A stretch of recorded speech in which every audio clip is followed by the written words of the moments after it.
السلام عليكم ورحمة الله وبركاته. maanta oo jimcaha waxaan jeclahay inaan la hadlo walaalahayga dhammaan mujtamaca ku abtirsata reer banaadir. reer banaadirey waxaan idin sheegaa xaqiiqa ama igu raaca ama igu diida dhib ma leh. waxaan idin sheegaa horta banaadir annaga baan ma idin sheegay dadka hadda oo annagana matalaayo la dhahayo, dadka annaga haddana matalaayo oo baarlamaan ha noqoto gobolka banaadir ha noqoto, kulli dadkaas waa dad laga soo qaadayo zero, aan waxba ka jirin.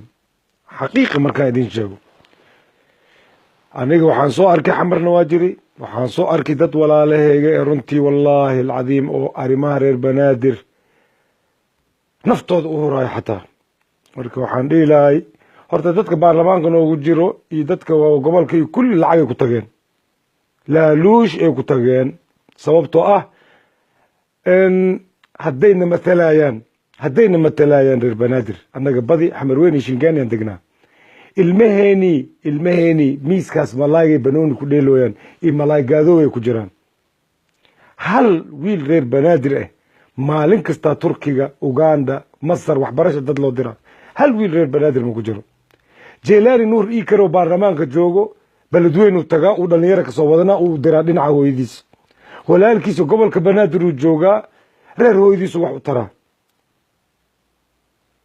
cabdicasiis carmaan iska dhaafurta, cabdicasiis carmaan wax lagas kasoo qaad ma leh, qofuu wax u tara male, qofuu yaqaano male, sababtoo beledweyne uu ka yimid, xamar wuxuu ka yaqaano male, wuxuu heli karana waa ka cunaa.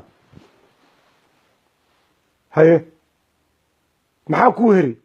yaa kaloo noogu jiro shariif maxamed xasan, maaliyadda oo waxaa loo dhiibay oo madaxtooyada, laa ba walaa ta, wax uu yahay male, xataa ma ogolo dadkiis inay arkaan, iska dhaaf inuu wax u qabto.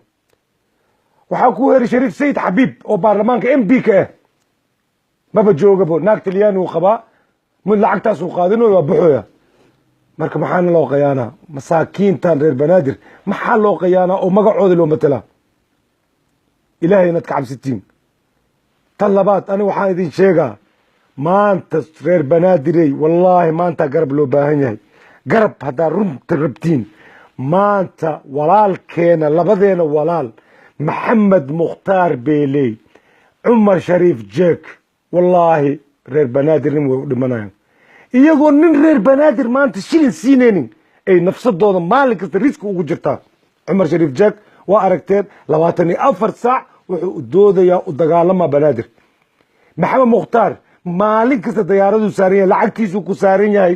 hamoodina in reer banaadir lacag siiyeen, lacagtiisuu ku saaran yahay. ilaa ani waa aqaana reer banaadir waxay fikirayaan lacagteenu cunoya, lacag uu idinka cunoya male, lacagtiisu dayaarad ku ruxoya. intaasna wuxuu dhimanoya banaadir meel ha ka soo baxdo. marka waxaan idin sheegaa 2016 waxaa la doonanaa, kanaa la doonanaa. hadda waxaa laga cabaadoyaa wadatashiga. dadkii reer banaadirka asalka ahaa waa loo diiday wadatashiga. dad iyaga keensadeen jelaani ika oo lacag soo siisiyeen, dadkaasaa meeshii lasoo fadhiisiyey, iyagaa ku matalooy. waxay kuu keenaan waa sankaa laga gelinaa, axsaan maaha, because reer banaadir waay. korka ay reer banaadir ka yihiin, qalbiga maaya. korkay reer banaadir ka yihiin, qalbiga ma ka oho.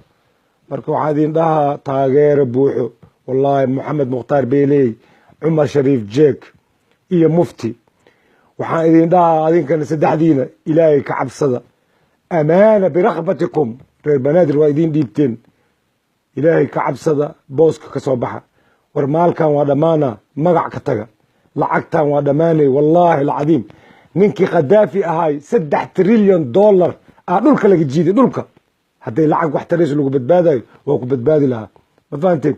ilaahay ka cabsada, waari maysaane, war ha idinka haro. dadkiina, walaalihiina, owlaadiina, diintiina, wadankiina, gobolkiina wax tara. gobolada oo soomaali oo dhan nabad way ilaa gobolka banaadir. maxaa keenay? because dadkii lahaayeen ma u talinoyaan, waa loo talinoyaa, madaxa loogu joogaa. reer banaadir inay kacaan maxaa diiday? reer banaadir inay kacaan? base maalin kasta waxaan ku jiraynaa ilmaheena miiskaas malaayga inay malaay ku gaadgaadaan, miiska xamarweyn inay banooni ku dheedheelaan, sukontaliida banooni ku dheelaan. iskool ma haystaan, waxbarasho ma haystaan.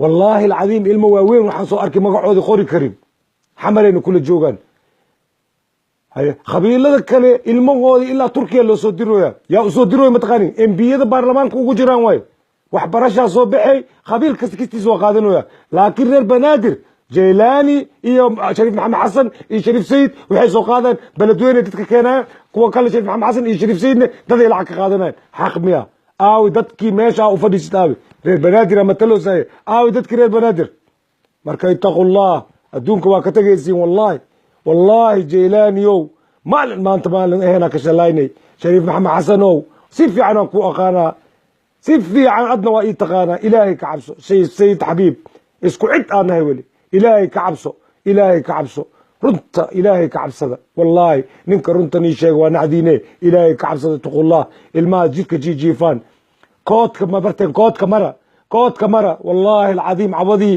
7 sax habeenimo hadaa martid wallaahi joodariyaala dhulka fidsan ilmaa wada jiifo ilaahay xaqiis miya reer banaadir ama taloosiine war ilaahay ka cabsada xaqa ilaahay idin tuso والسلام عليكم ورحمة الله وبركاته وجزاكم الله خير